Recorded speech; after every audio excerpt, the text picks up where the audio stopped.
আৰু point blank শুনি লওক মুছলমান সমাজৰ বাচ্চা ল'ৰা ছোৱালীক লৈ আপোনালোকক বিজনেছ কৰিব ইয়া নহ'ব हम होने नहीं दूंगा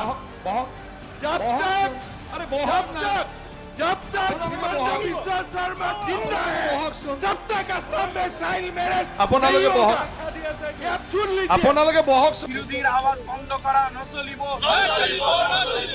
মাইক বন্ধ কৰি একপক্ষীয় আৱাজ তোলা নচলিব মুছলিম মেৰিজ এক্ট বাতিল কৰাৰ সিদ্ধান্তক ঘূৰাই লওক সংবিধান বিৰোধী সিদ্ধান্তক মানি লোৱা নহ'ব মুছলিম মেৰিজ এক্ট কায়েম থাকক সংখ্যালঘুসকলৰ অধিকাৰ খৰ্ব কৰা নচলিব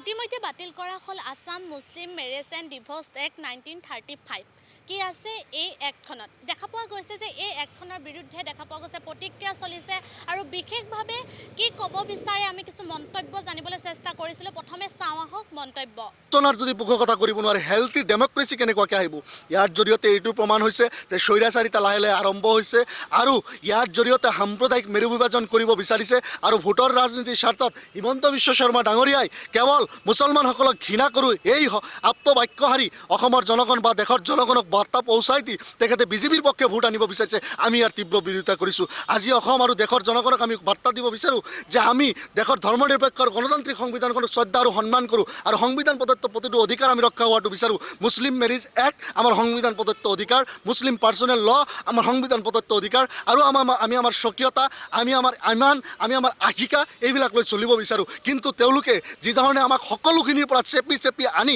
তৃতীয় শ্ৰেণীৰ নাগৰিক কৰিব বিচাৰিছে তাৰ সেই প্ৰতিবাদ আমি কৰিছোঁ বাজেট অধিৱেশনৰ অন্তিম দিনাখন মুছলিম মেৰিজ এক্টখনক লৈ দেখা পোৱা গৈছিল যে AIDFৰ বিধায়কসকলে প্ৰতিবাদ কৰিছিল আৰু এই ক্ষেত্ৰত অধিবক্তাসকলেও বিভিন্ন মন্তব্য কৰিছে বা মুছলিম সমাজেও বিভিন্ন মন্তব্য কৰিছে এই এক্টখন বাতিল কৰা হ'ল আৰু তাৰ পাছত AIDFে কৈছে যে খাৰিজ কৰক এই এক্টখনৰ সন্দৰ্ভত কি ক'ব বিচাৰিব বা কেবিনেটত লোৱা সিদ্ধান্তক লৈ কি ক'ব বিচাৰিব চাওক এইটো আমাৰ চৰকাৰীভাৱে লোৱা এক সিদ্ধান্ত আৰু মাননীয় মুখ্যমন্ত্ৰী মহোদয়ৰ নেতৃত্বাধীন চৰকাৰখনে যি সিদ্ধান্তই কেবিনেটসমূহত আপুনি লক্ষ্য কৰিছে যে কেবিনেটত লোৱা প্ৰতিটো সিদ্ধান্ত আৰু পূৰ্বতে ভাৰতীয় জনতা পাৰ্টীৰ চৰকাৰখন গঠন হোৱাৰ পূৰ্বত মাননীয় মুখ্যমন্ত্ৰী মহোদয় যিখিনি আশ্বাস ৰাইজৰ কাৰণে সি হিন্দু হওক মুছলিম হওক শিখ হওক ইছাই হওক যিকোনো ধৰ্মাধৰ্মী লোকৰ ক্ষেত্ৰতে হওক জাতি জনগোষ্ঠীৰ লোকৰ ক্ষেত্ৰতে হওক যিখিনি কথা ভাৰতীয় জনতা পাৰ্টীৰ চৰকাৰখন গঠন হোৱাৰ পূৰ্বত তেখেতে কৈছিলে সেইখিনিকে তেওঁ বাস্তৱ ৰূপ দিয়াৰ ক্ষেত্ৰত সদায় কাম কৰি আহিছে আৰু এই ক্ষেত্ৰত চৰকাৰখনৰ প্ৰতিটো সিদ্ধান্ত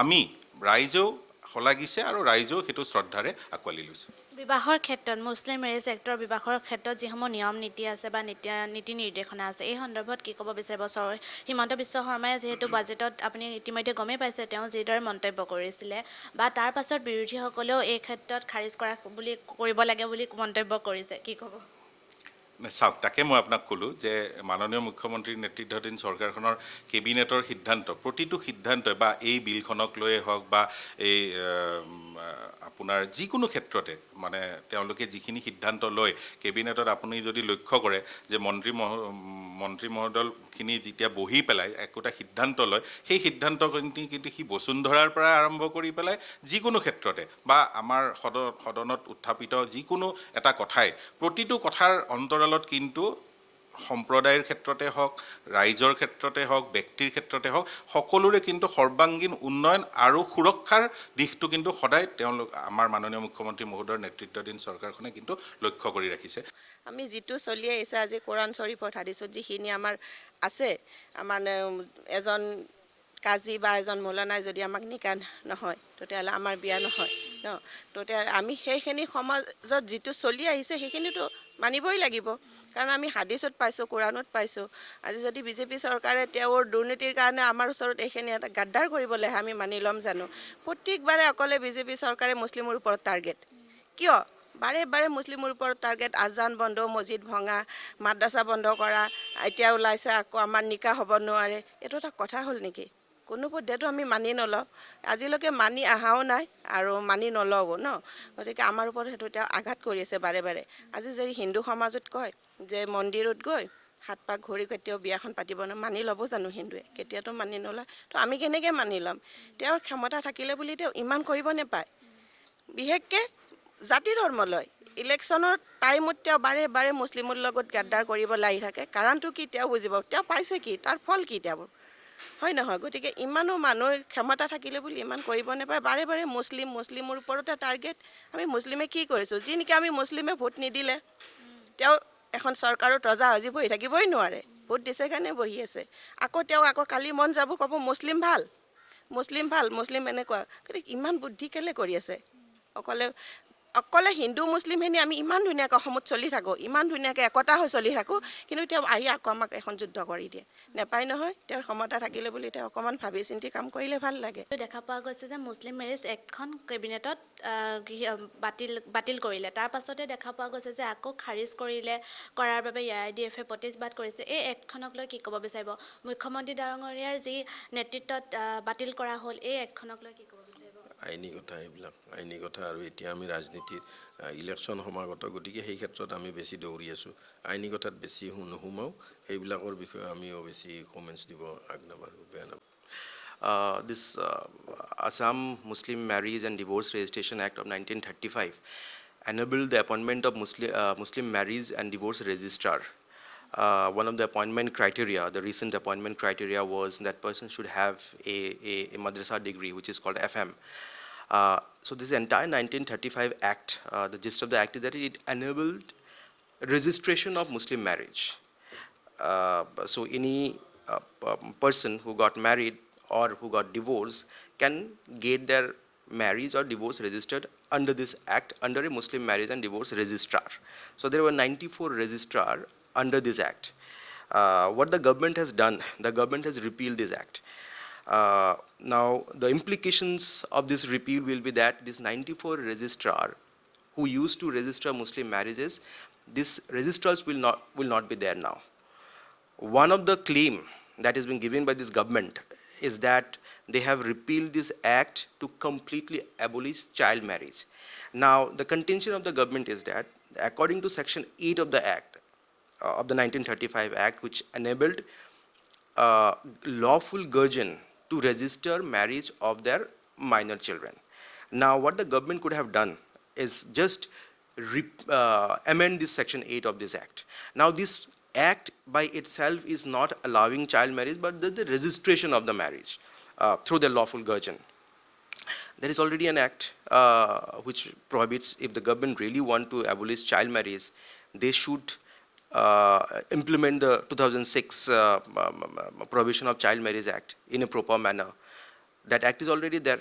There was an act since 1929 which is called Child Marriage Restraint Act, which came in 1929. That was repealed in 2006, and the Prohibition of Child Marriage Act came in, which already makes child marriage illegal.